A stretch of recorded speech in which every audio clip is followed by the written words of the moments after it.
there was a sorceress. She could cure any illness. She could heal any pain. Many people came to the sorceress seeking her help.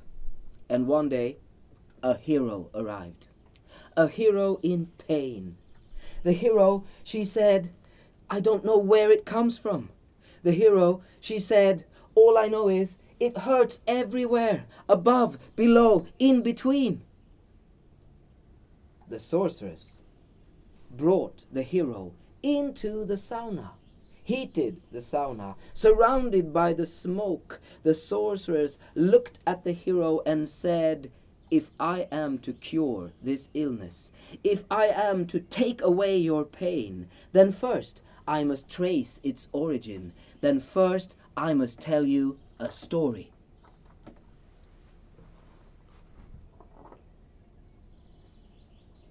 Once, there was a young woman, and in her hand she held a comb. And the young woman, she combed her hair for a long, long time, until the comb broke. One piece fell down onto the ground, and it took root. And it started to grow. There came some leaves, some more. It grew bigger and bigger, and it started to grow in middle of that village. It grew higher than any of the buildings. It became the most beautiful tree in that village. People actually came around the tree. They put hand in hand, they went around, and they did some folk dance around the tree. Somebody went there with a knife and carved her heart and 2 letters in the trunk of the tree.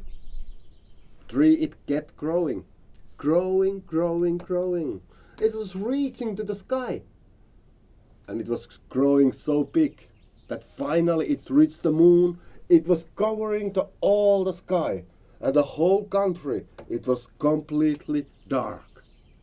Nothing was growing. Nothing. And the people, they gathered around the tree in this dark land.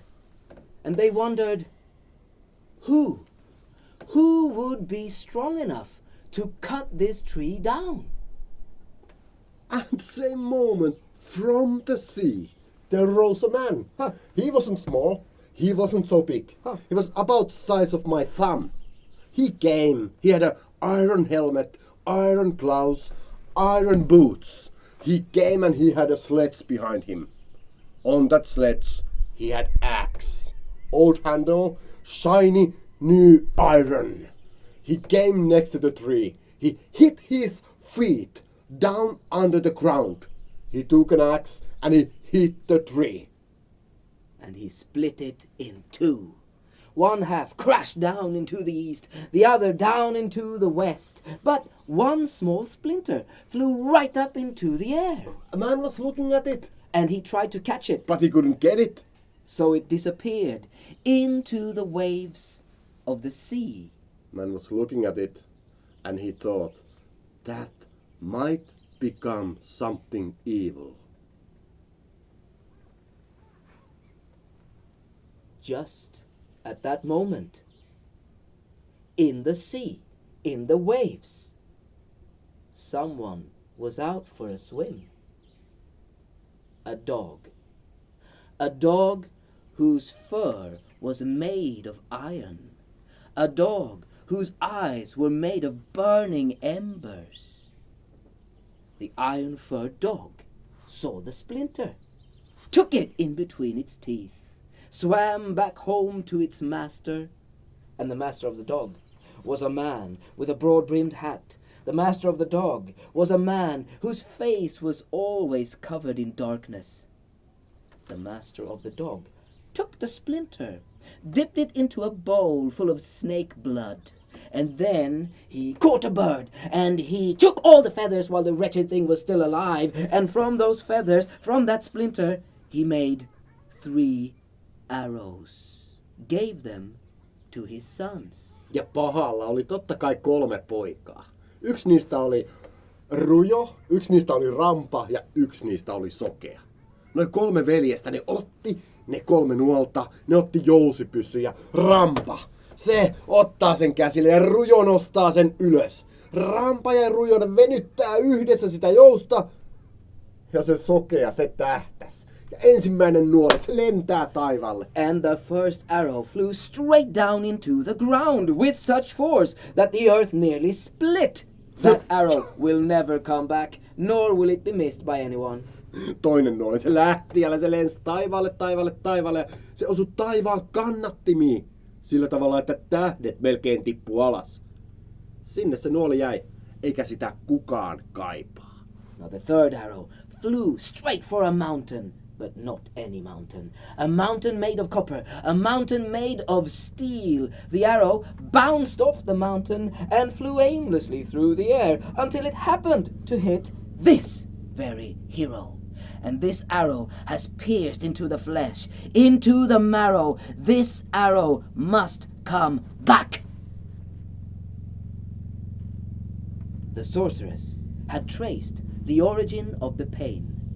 So now she opened her mouth and she spoke powerful words, ancient words. She called for someone to pull the arrow out.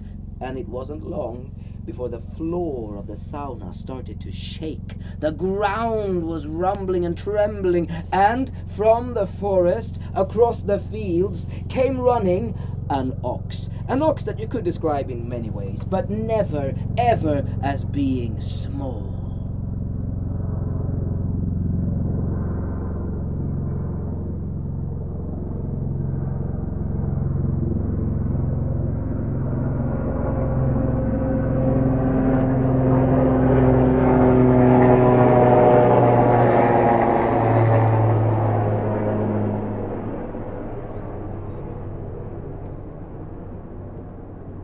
When you saw its tail in the most southern part of the land, well, then others would see its head in the far north. The ox came running into the sauna, 100 horns, 1,000 horns upon its head, and it dug deep into the wound of the hero, tried to pull the arrow out. Se ei saanut sitä sieltä pois. Niinpä tietäjä alkoi laulaa uudestaan ja lauloja. Kun ne oli laulanut jonkun aikaa, niin alkoi kuulua saunan ikkunoista jotain. Ulkoa kuului jotain kovaa ääntä. Sä katsoit siitä ikkunasta, sä näit aivan törkeen ison linnun siellä taivaalla. Toinen siipi, se oli pilvien yläpuolella, toinen siipi kosketti kuusimetsän latvaa. Tuo lintu lentää suoraan siihen saunan pihalle. Laskeutuu siihen molempien siipien alla 1000 miestä, ei 10 000 miestä. Kaikki niillä rautaset kypärät, rautaset hanskat, rautaset kengät. Ne astuu jonoon siihen saunan oven eteen. Ensimmäinen menee sinne potilaan luokse, ottaa kädellään sen nuolen ja sit käsikädessä ne alkaa vetää. Not even they could get the arrow out. So the sorceress, she understood. I'll just have to do it myself. She dipped her fingers into snake blood.